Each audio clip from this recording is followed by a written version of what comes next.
Hello, friends. Adam Thompson at Focal Point Coaching of Minnesota here, coming to you as always from our world headquarters in lovely Plymouth, Minnesota. Hope you are having a great day. Today, we're going to talk about the 3 I's of the business owner, which examines those ways that business owners spend their days, their weeks, their months, their work lives, and really looking at the things that we all do as owners that we should do and those things that we shouldn't do, and try to determine what those look like, how to figure out which is which, and how to hopefully get rid of those unimportant things and focus on what's most important as business owners.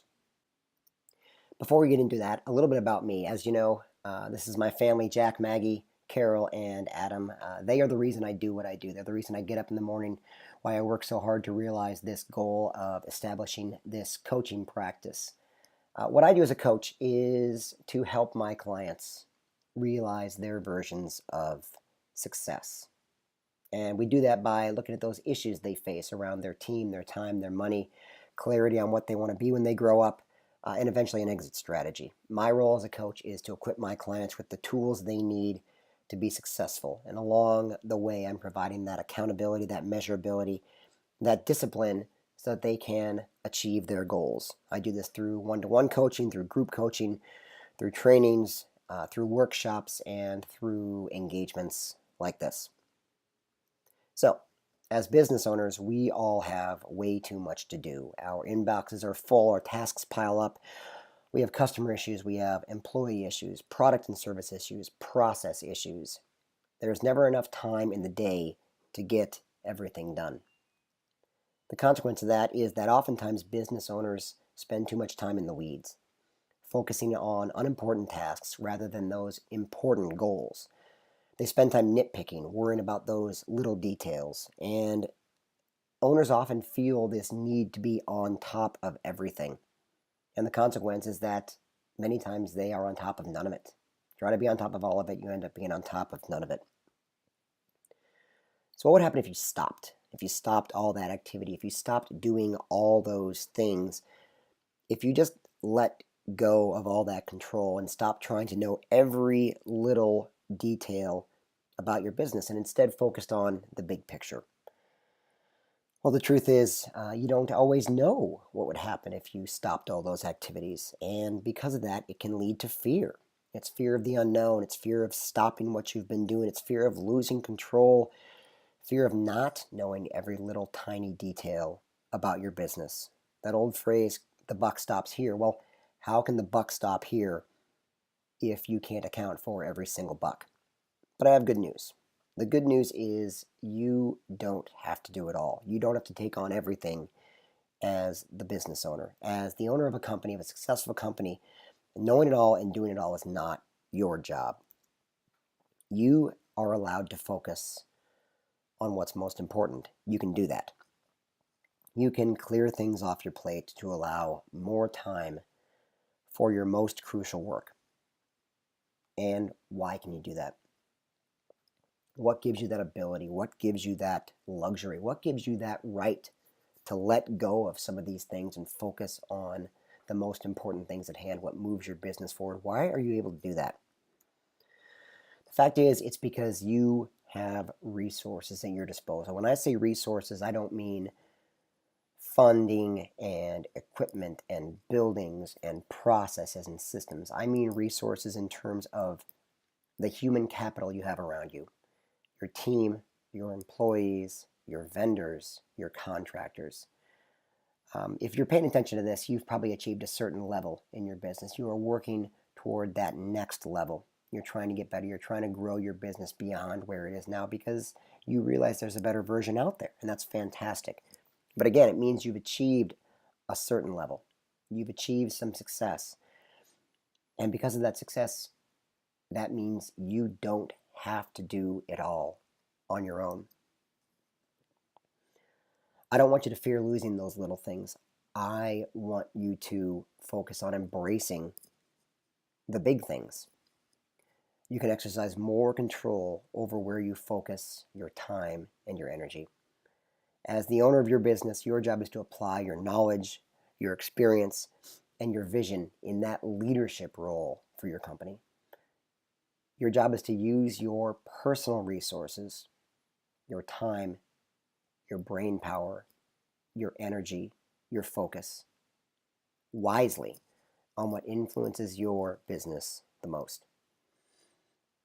The purpose of going into business is to get free of a job so you can create jobs for other people, so you can live an expanded, stimulating new life. This is a quote by Michael Gerber. You went into business for yourself. You established your business. You started your company because you wanted to stop punching a clock. You wanted to stop working for someone else because you knew you could build that better mousetrap. No one starts a business, a company, to fulfill a dream of micromanaging people, of micromanaging processes and projects and systems. This concept of the 3 I's of a business owner was introduced by the gentleman responsible for this quote, Michael Gerber.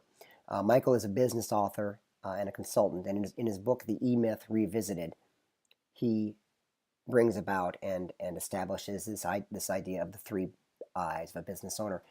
It is the basis of this webinar, this video today.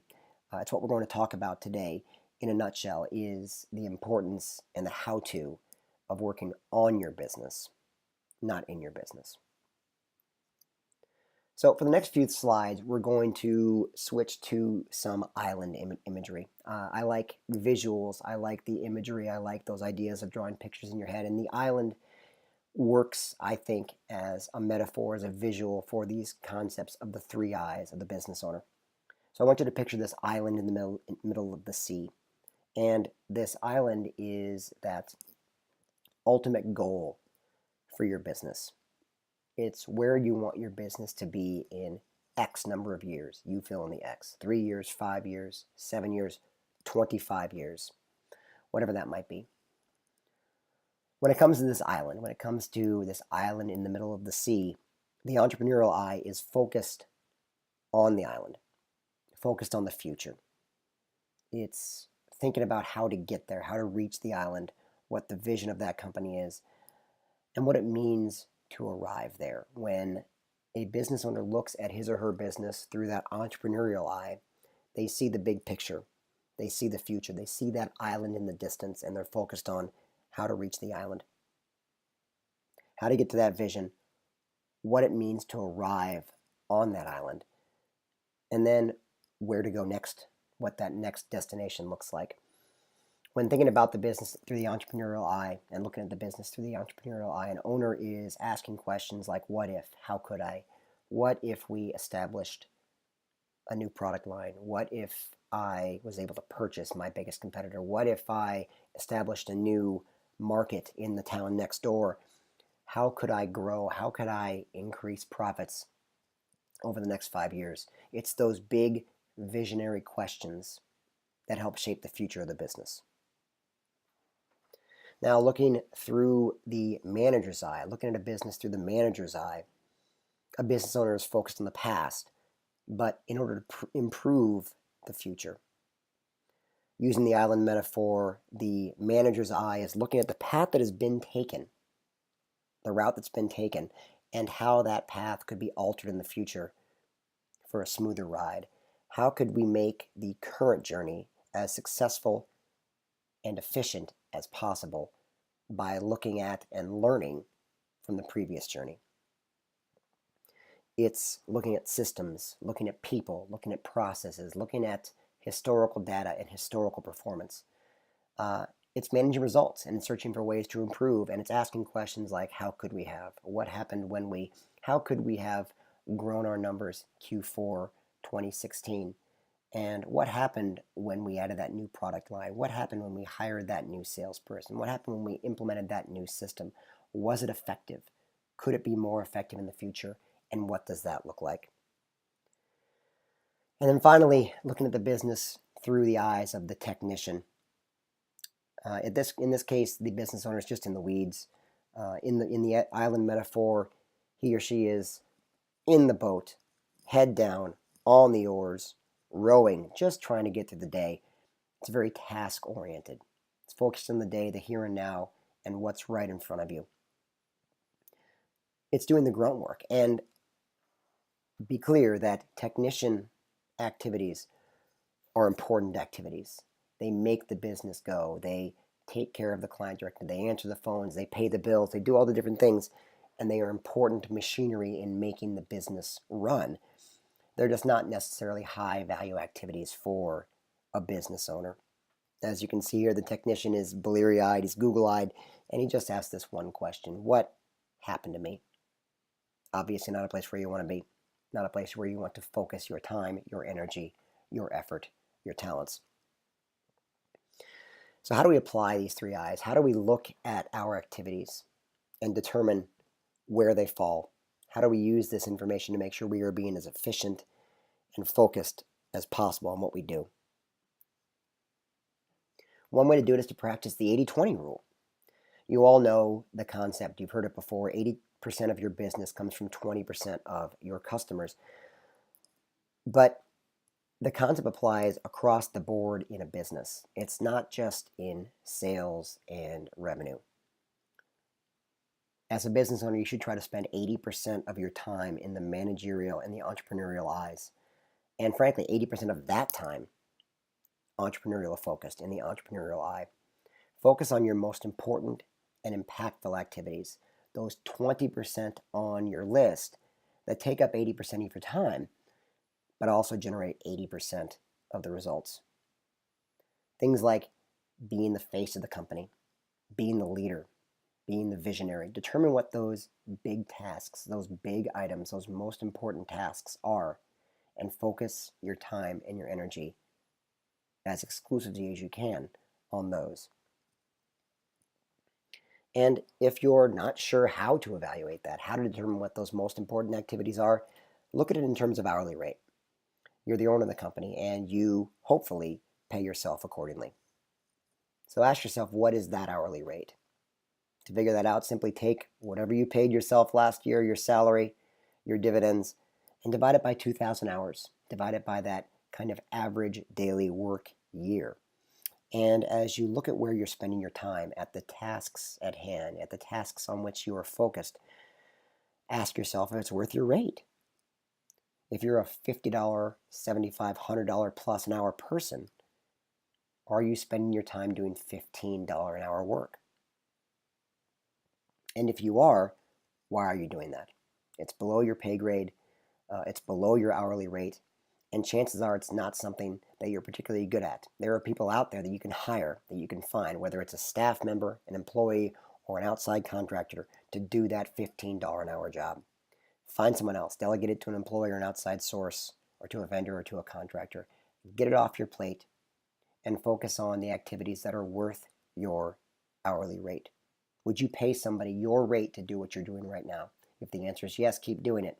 If the answer is no, move it off your plate, delegate it to someone else. So this was a quick review. This is a quick idea of this concept. We can certainly build out this in a larger format. I've done longer workshops on this where we actually sit down and put pen to paper, make those lists, determine what we're doing on a daily basis, determine what is worth that rate, where our focus is, which of those activities are entrepreneurial I, managerial I, and technician I, and how do we clear those technician tasks off the plate.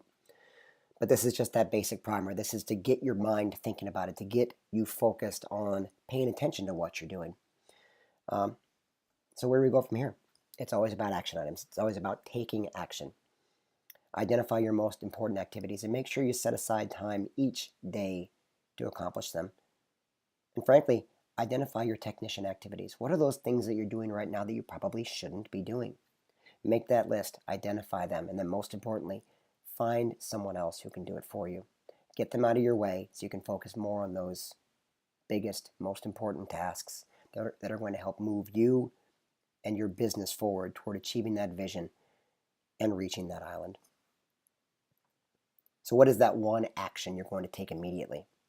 What does it look like? What's the thing you can do when you shut down this video and get back to work? What's the first thing you do? I encourage you to focus on that. Like I said, if you want to talk more about this, I would certainly love to have that conversation. This is what I do on a daily basis. My clients and I work through issues just like this, examining what a business is, what the business owner does, how he or she spends his or her time, and how to make the most of that time. If you're more interested in talking more about it, all my contact information is right here. I would love to hear from you. Thank you so much for watching the video. I hope you enjoyed it. I certainly enjoy putting this content out and giving you a small taste of who I am, what I do, and how coaching can help you grow your business. You can subscribe to the channel. You can certainly email me and reach out if you want to have a conversation. I look forward to hearing from you, and have a great day.